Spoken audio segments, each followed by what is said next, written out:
아까 그 용해인 의원께서 질의했듯이 작년 영등포 경찰서장으로서 마약 수사를 독려하고 홍보하고 윗선에 보고하고 칭찬까지 받다가 일주일 만에 갑자기 돌변해서 본인 관할의 최대 성과인 마약 수사를 방해하고 겁박하고 급기야 브리핑을 연기한 이유가 뭡니까 대체? 의원님 전혀 사실 무근의 말씀하고 계십니다. 네. 증인은 작년에 영등포 경찰서장 당시에 관할 부서에서 마약 수사 큰 성과를 내니까 8월 26일에 수사팀 확대를 지시하고 9월 11일에 김봉식 서울청 수사부장과 9월 13일 윤희근 경찰청장에게 수사 사항을 상세하게 문자로 보고했죠. 그 내용은 이렇습니다. 각 조직 총책 및 조직원 검거 진행. 지난 1월 27일 말레이시아 국적 피의자들의 공항 입국 단계에서 무사 통과한 정황 확인, 관련 수사 병행 맞죠? 맞습니다. 예. 그때 윤희근 경찰청장은 아주 훌륭하다고 극찬하면서 성과를 대내외적으로 알리라고 격려하는 답장까지 보냈습니다. 그때 증인은 상당히 고무되었던 걸로 알고 있습니다. 그리고 대통령실에도 상황 보고를 한 걸 알고 있는데 누구에게 보고를 했나요? 이 건과 관련해서 제가 대통령실에 보고한 일은 전혀 없습니다. 그 두 번이나 청와대나 대통령실에 이제 근무할 정도로 정무적 감각이 좋고 또 본인이 관할하는 경찰서에서 가장 큰 마약 수사 성과를 냈는데 그리고 지금 윤석열 정부에서 가장 최대 관심사인 마약 수사 현안이고 당연히 대통령실에 보고하고 또 본인의 성과로 인정받고 싶은 거 아닌가요? 당연한 거 아닌가요, 이게? 경찰서장 개인이 대통령실에 보고할 이유가 뭐가 있겠습니까? 지금 증인께서는 지금 경찰서장 6개월 만에 또 대통령실로 옮길 정도로 대통령실과 친분도 있고 그쪽 상황을 너무 잘 알고 있잖아요. 그런 거는 누구나 추측할 수 있지 않을까요? 의원님, 제가 좀 되묻고 싶습니다.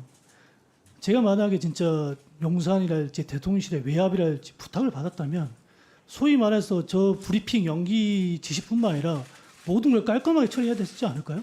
네. 오히려 영등포의 당시 증인- 형사 이과장을 발령시키고 증인- 압수수색도 못하게 하고 증인- 그래야 되는 거 아닌가요?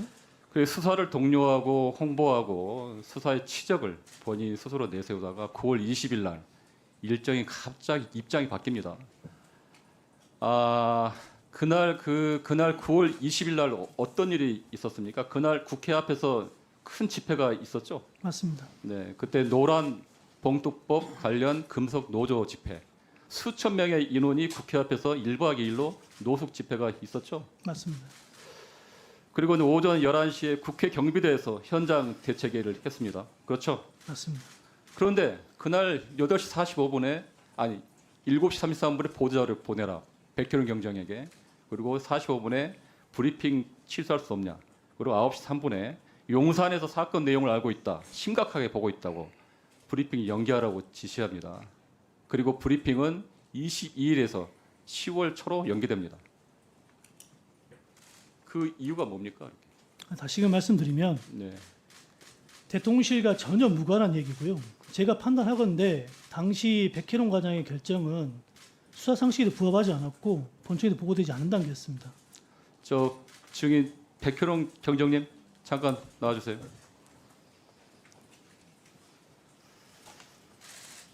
지금 저 김찬수 소장이 계속 그걸 부인하고 있는데 그때 사항에 대해서 어땠는지 다시 한번 말씀해 주시기 바랍니다. 세관 연루 마약 사건을 진두지휘한 사람은 김찬수 소장입니다. 흐름을 보시면 알겠지만 9월 11일 날 세관 연루 사실이 나왔을 때 저에게 구체적으로 문서를 작성해 줄 것을 요구했고 그걸 보고하겠다고 저한테 말씀을 했고요. 그다음에 서울청 수사부장에게 먼저 문자 보고를 했고요. 그다음에 서울청장에게 문자 보고하고 구체적으로 보고하겠다 이렇게 했고 9월 13일에는 경찰청장님까지 이렇게 보고를 합니다. 그러면서 저한테 계속 피드백을 주셨습니다. 이 본인이 마약 압수 현장에서 진두지휘까지 했던 이 사건을 갑자기 이렇게 브리핑도 맞고 수사를 방해하게 된 계기가 용산이 아니면 설명이 안 됩니다. 김찬수 서장은 전담팀을 배신해서는 절대 안 되는 사람입니다. 본인이 꾸리라고 지시했고 본인이 모든 명령을 하달했고 제가 그 명령을 받아서 현장에 수행을 했는데 조직원들을 배신하고 제 등에 칼을 꼽은 사람입니다.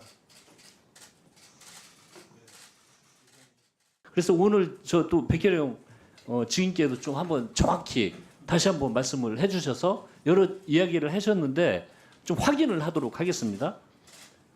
원래 최초 예정된 수사 결과 브리핑은 9월 22일이었죠. 네, 소장님 김찬수 소장님과 예. 의논을 해서 22일 날 하기로 결정을 했었습니다. 10월로 미뤄진 이유는 당시 서장이었던 김산수 총경, 즉 9월 20일 날 지시 때문이죠. 그렇습니다. 9월 20일 날 몇 시경에 지시를 했습니까? 기억하시기로. 네, 전화가 두 번 왔는데 예. 밤 8시 45분하고 9시 조금 넘어서 전화가 밤 왔습니다. 8시 넘어서 9시 예. 경에 다음 날 브리핑이 아니고 이틀 후에 있을 브리핑 때문에 그런 거죠. 네, 그렇습니다. 이미 22일 날 브리핑 되는 건 알고 있었죠. 그 소장님하고 의논해서 결정. 의논해서 당연히 결정한 거죠.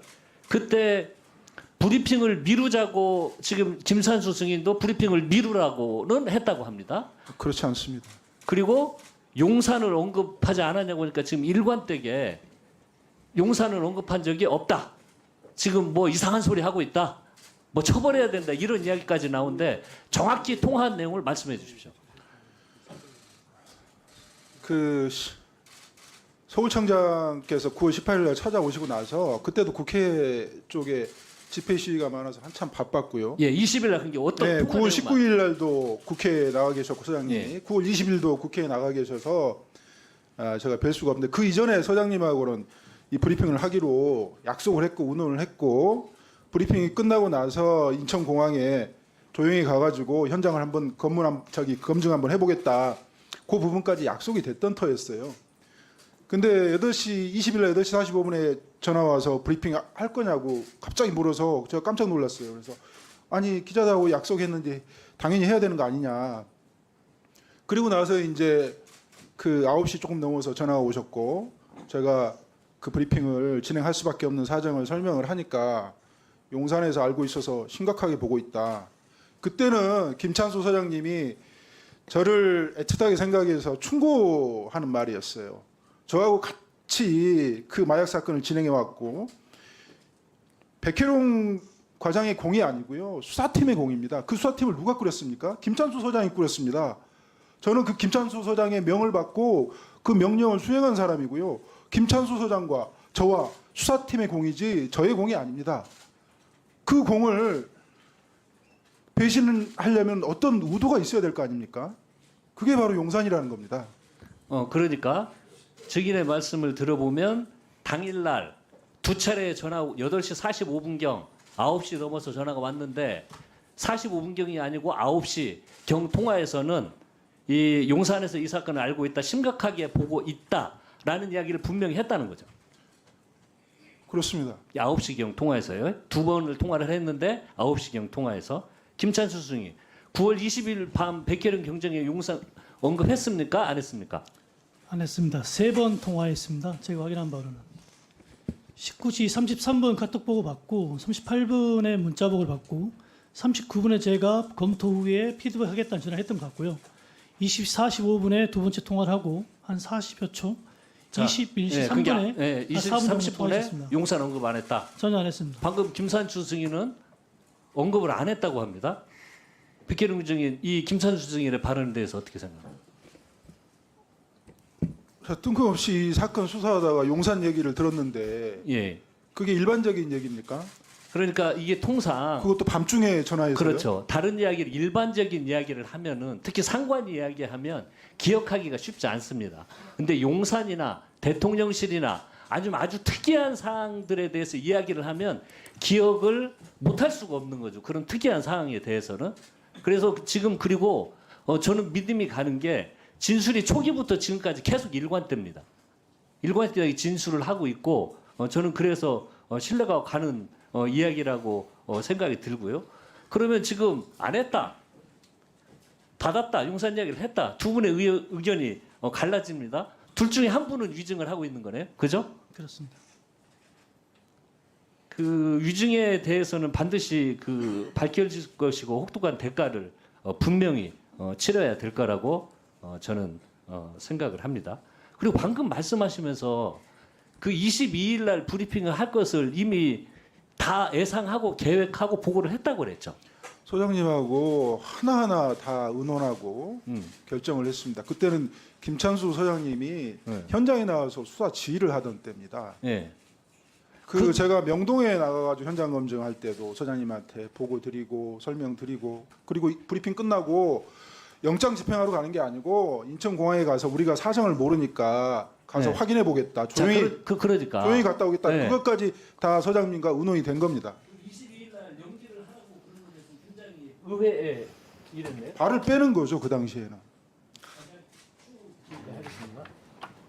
자, 다음 신문으로 들어가기 전에요. 제가 확인차 다시 한번 여쭤보겠습니다. 김찬수 증인, 네, 그 22일 날 브리핑 계획을 취소하라 내지는 연기하라 이 말씀하시면서 이 논거를 아직 준비가 불충분하니 내지는 압수수색도 하지 않는 상태에서 브리핑하는 것은 수사의 기본 원칙에도 안 맞다 이렇게 이야기하셨고요. 네, 그렇습니다. 그런데 그렇게 말씀하셨는데 지금 증인 백경정 증인께서는 사전에 이 브리핑 계획을 협의해서 준비했다 하는 것에 대해서는 인정합니까?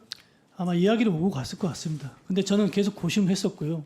당시 언론사 통해 간사 자, 통해서 고심만 했고 그 의견을 20일 날 전화를 통해서 이 지시한 내용과 같은 내용을 브리핑 준비하는 백경정에게 상의하는 과정에서 의견을 제시한 적이 있습니까? 19시 그런 우려를 그렇습니다. 보도자료 초안을 보면서 확신을 가졌습니다. 이건 아니다는 거예요. 확신을 가졌습니다. 네, 알겠습니다.